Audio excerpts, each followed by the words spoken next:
Sorry everyone, slightly false start on that Facebook Live. I had a slightly crummy connection, but back and here just to spend a little bit of time with you this evening to talk about the decisions that were made today around alert levels. I know lots of people tuned in today to hear the announcement. I'm making a huge assumption then. I don't know how many of you tuned in, but I'm going to assume that many of you did at 4 o'clock today to hear the decision that was made by Cabinet around alert levels. So we met at 10:30 this morning and had a really good discussion around all of the factors we wanted to take into consideration around the move from our current lockdown into the next stage. And I already shared some of the things that we wanted to take into account. And they included our rate of cases, and you'll see every day we announce those. Today we had 9. But it's not just about the number, it's what we know about those cases. So, for instance, today, of all of those cases, we could connect those to existing cases, whether it's overseas travel or whether or not it's clusters we already had. And we've only got one that we've got a few question marks over at the moment. So that tells us a bit of a story. We also factored in things like our ability to scale up our contact tracing, our rates of testing, the confidence we have that we're reaching into communities, Māori and Pacific, rural, isolated communities where we've had less testing, whether or not we've got good compliance with our alert levels, the impact, of course, on the economy, all of these things that we take into account in making these decisions. And we also, of course, got advice from the Director General of Health, who obviously you all know now, Dr. Ashley Bloomfield. Now, he gave us very clear guidance that of all the options we had, which included continuing the lockdown for another 2 weeks, which would be a very precautionary approach, or moving out of lockdown on the 23rd, which was essentially the day we said we were going to look at those 4 weeks ending or extending, or the option that we presented today, which was going through until essentially the end of Monday next week, a week's time. We went for a balanced approach. Now, one of the things I shared today was that by locking in those few extra days, because essentially it's another two business days, that it will make a significant difference overall to the confidence we can have about not going back to level 4. And that was a really important part of our thinking. We don't want to go backwards. I think it would, everyone would agree that we don't want to yo-yo in and out of alert levels. What we'd much prefer is if we were able to bank all of the gains we've made, feel really confident about what we've done and keep moving down the levels.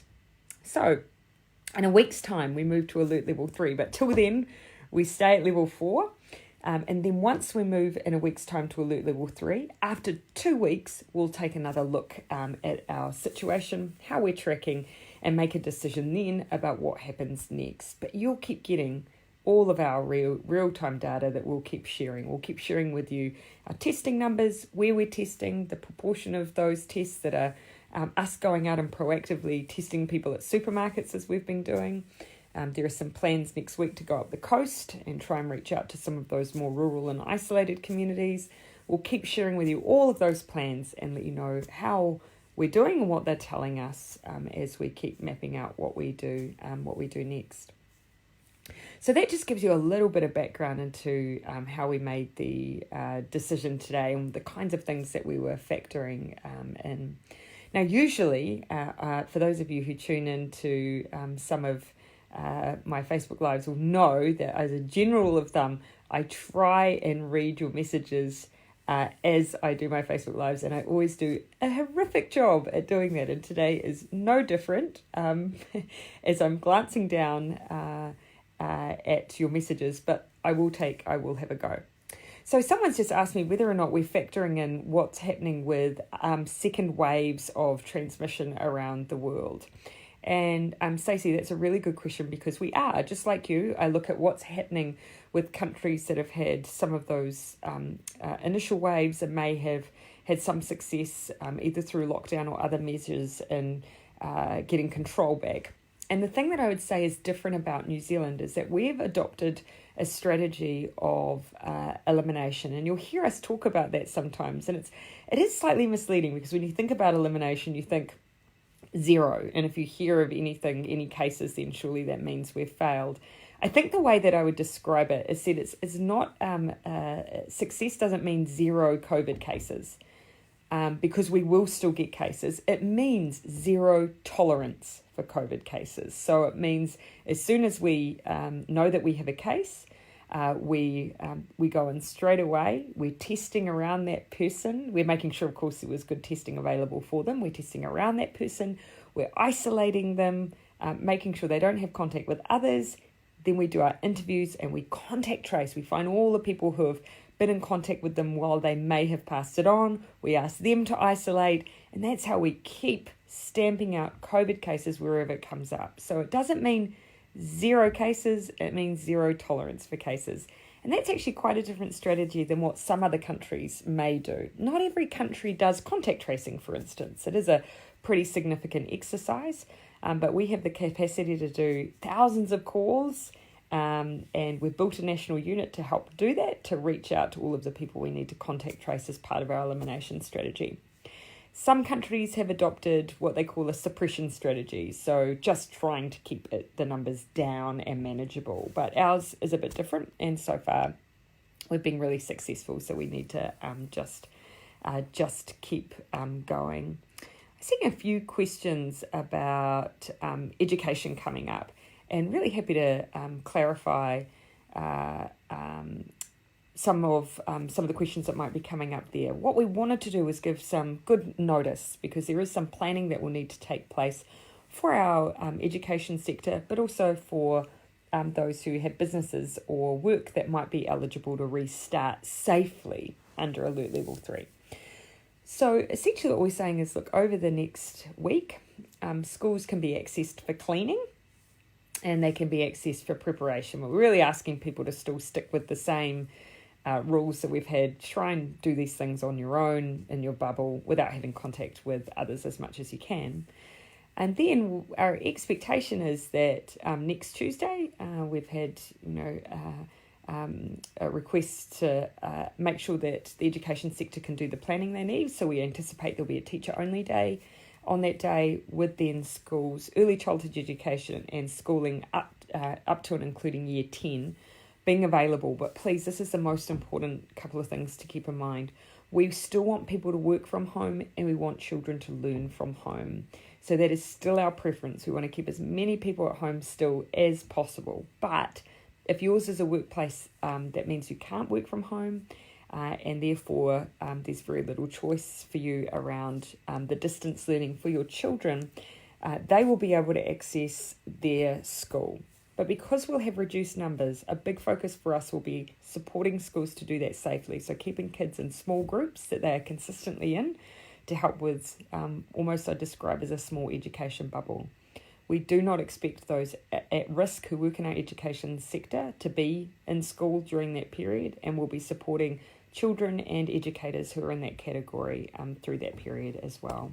There is a few more things for us to work through with the education sector, and so that's what the Minister will be doing over the next wee while, and it might just take a little bit longer for some schools and ECEs to be open at Alert Level 3 because of that. But that is the overall plan. Someone just asked about keeping a little note about the people you're in contact with over the next wee while. And that's actually a really good suggestion. So many of you will have heard me talk about this lots of times before. COVID, because of the fact that it's got a bit of a period which we worry about your contact with other people if you get it. We then go and we'll have someone come and do a sit-down interview with you if you do get it, and we'll be asking you who you've been around. And so if you think back to probably back before lockdown, if I asked you, who are you in contact with over the last 6 days, could you name for me every person? I remember when I got asked that, I thought that would be an impossible exercise, but politicians, I guess, are in a particular category there. All the more reason for everyone just to keep a little note, just to note places of who you're around in your workplace, Obviously, during alert level 4, it should be pretty limited who you're ever around. And again, the same at alert level 3. But just thinking like that will help make us all safer in the long run.